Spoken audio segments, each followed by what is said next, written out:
let's learn about sine bar. Sine bars are made from high carbon, high chromium, corrosion-resistant steel, which is hardened, ground, and stabilized. Two cylinders of equal diameter are attached at the ends. The two rollers must have equal diameter, and be true cylinders. Note, in British system, the axis distance between the two cylinders is generally 5 to 10 inches, whereas in metric system, it ranges from 100 mm to 300 mm. The accuracy maintained is within 0.005 mm. Now, let's learn about the parts of a sine bar. It consists of a hardened precision ground body and two cylinders which are fixed at the end.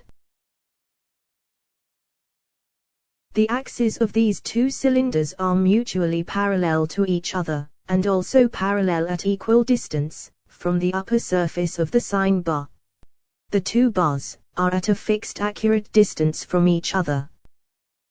Further, let's learn where it is used. A sine bar is used to accurately measure angle or taper of a face locating any work to a given angle. The component's angle, which we are going to check, is usually not known. Sine bar is used with slip gauges in order to ensure precision in the angular measurement.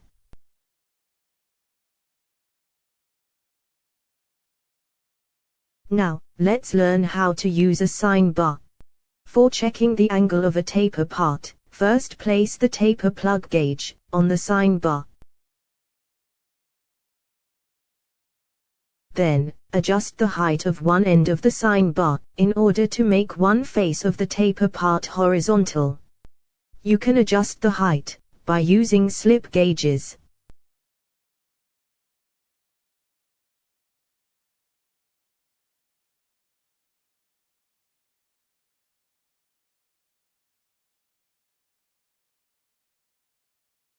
Further, by using the dial indicator, check the horizontal face.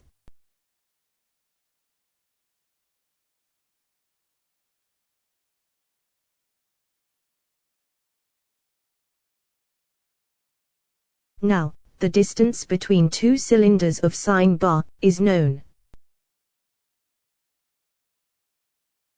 This is the hypotenuse of the triangle. Using trigonometric function of sine, the angle is calculated. Note, the sum of slip gauges is the height used to make the face horizontal. Also, height divided by hypotenuse gives sine of the angle, which is to be measured.